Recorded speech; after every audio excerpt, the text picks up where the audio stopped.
اس سے اس بارے میں ہم پہلی بات یہ پیش کر سکتے ہیں کہ بے شک جب ہم مسلمان درود پڑھتے ہیں اور درود پڑھنے کا حق بنتا ہے نمازوں میں اور اذان کے بعد اور عام طور پہ بھی ویسے بھی کثرت سے درود پڑھ کر ثواب حاصل کرتے ہیں، تو درود کے اندر جب پیارے نبی کے ساتھ آل محمد کا نام جو آتا ہے تو آل محمد کے بارے میں علماء کی کئی تحقیقات ہیں۔ ان تمام تحقیقات کا ملخص یہ ہے صاحب بھائی کہ پہلی بات تو یہ ہے کہ پیارے نبی کے بعد پیارے نبی کے آل یعنی آپ کی بیویاں، آپ کی بیٹیاں، آپ کا خاندان، آپ کی نسل، تو یہ سب اس میں شامل ہیں، اور اس کے ساتھ ساتھ پیارے نبی کے طریقے پہ چلنے والے وہ بھی اس کے اندر شامل ہیں، جو سچے جو آپ کے تابعدار ہیں ان کو بھی علماء نے شامل کیا کہ یہ بھی اس آل محمد کے اندر شامل ہوتے ہیں۔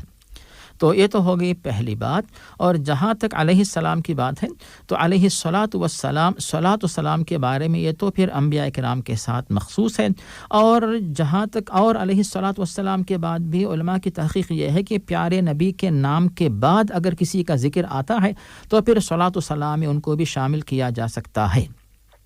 اور جہاں تک لفظ سلام ہے تو لفظ سلام کے بارے میں پھر علماء کی دو تحقیقات ہیں۔ بعض علماء نے کہا کہ انبیاء کے ساتھ مخصوص ہے، لیکن دیگر علماء کی تحقیق یہ ہے کہ یہ لفظ سلام جو ہے انبیاء کے علاوہ دوسروں کے لیے بھی استعمال ہو سکتا ہے، جیسا کہ صاحب عام طور سے جب کبھی ہم صرف ہمارے صحابہ کے بارے میں نہیں بلکہ جب حضرت ہاجر کا قصہ سناتے، ہاجر علیہ السلام، حضرت مریم علیہ السلام اور حضرت سارہ علیہ السلام، اور ہاجر و سارہ ابراہیم علیہ السلام کی دو بیویاں، اور مریم علیہ السلام جو ہے حضرت عیسیٰ علیہ السلام کی والدہ، تو ان کا تعلق جو ہے یعنی گزشتہ امتوں سے تھا، تو مطلب یہ ہوا کہ انبیاء کرام کے ساتھ ان کا تعلق جڑنے کی وجہ سے ان کے لیے بھی سلام کا لفظ استعمال ہوتا ہے۔ اس معنی میں اگر ہم لوگ صحابہ کرام کے ساتھ السلام کا لفظ استعمال کرتے ہیں تو پھر کئی علماء نے اس بات کی اجازت دی ہے کہ اس میں کوئی حرج نہیں ہے۔ تو جیسے موصوف نے کہا کہ آپ اگر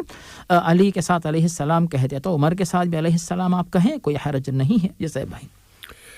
جزاک اللہ خیراً۔ اور مولانا چونکہ یہ جو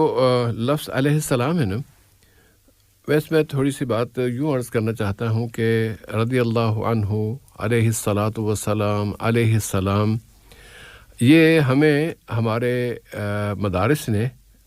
اس پہ زیادہ زور دیا کہ جو لا علم لوگ ہیں ان کو پتہ چلے کہ علیہ السلام جب ہم کہیں گے تو اس کے بعد جس فرد کے بارے علیہ السلام کہا جا رہا ہے نا، اس کا مطلب یہ ہے کہ وہ نبی ہیں یا وہ رسول ہے۔ جب آپ کہیں گے رضی اللہ تعالیٰ عنہ یا رضی اللہ عنہ تو اس کا مطلب ہے کہ جس فرد کا نام لیا جا رہا ہے یا جس فرد کا ذکر کیا جا رہا ہے وہ صحابی ہے۔ لیکن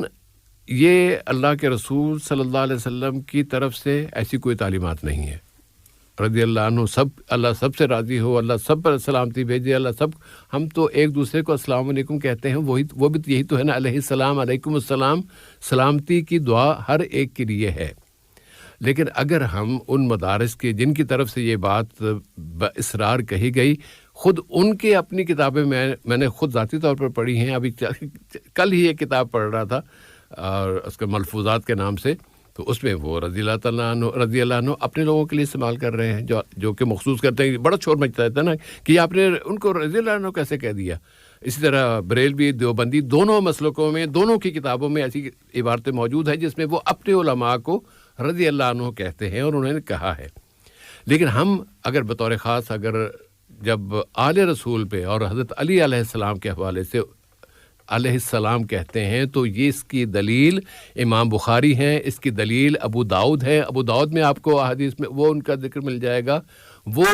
حضرت علی علیہ السلام کے بارے میں ان کا نام لکھتے ہوئے علیہ السلام لکھتے ہیں، فاطمہ کا نام لکھتے ہوئے ان کے علیہ السلام لکھتے ہیں، حتیٰ کہ نبی کریم صلی اللہ علیہ وسلم کے سب سے چھوٹے صاحبزادے ابراہیم کی جو وفات ہوئی ہے اس کا ذکر کرتے ہوئے علیہ السلام لکھتے ہیں۔ تو یہ پروٹوکول بطور خاص آل رسول کے لیے ہے، اور اس پہ اگر کوئی عمل کرتا ہے تو اس کے لیے انشاءاللہ اجر ملے گا، اس پہ پریشان ہونے کی بات نہیں ہے۔ اور کچھ لوگ اس سے بھی آگے بڑھتے ہیں، وہ کہتے ہیں کہ جب ہم ہر ایک فرد کے لیے سلامتی کی دعا مانگ رہے ہیں تو پھر ہم سب کے لیے اللہ تعالیٰ ان سے راضی ہو یہ دعا بھی کر سکتے ہیں۔ تو صرف فتنے کے ڈر سے یا فتنہ نہ پھیل جائے اس ڈر سے بچتے ہوئے ہم اتنا زیادہ آگے نہیں بڑھتے۔ لیکن جس کے بارے میں خود ہمارے پاس امام بخاری جیسے اور امام ابو داؤد جیسے ائمہ موجود ہوں اور ان کا یہ طریقہ موجود ہو تو پھر ہمیں اتنا کہنے کی اجازت دیجیے تاکہ ہم بھی ایک نیک کام میں اجر کمانے والے بنے.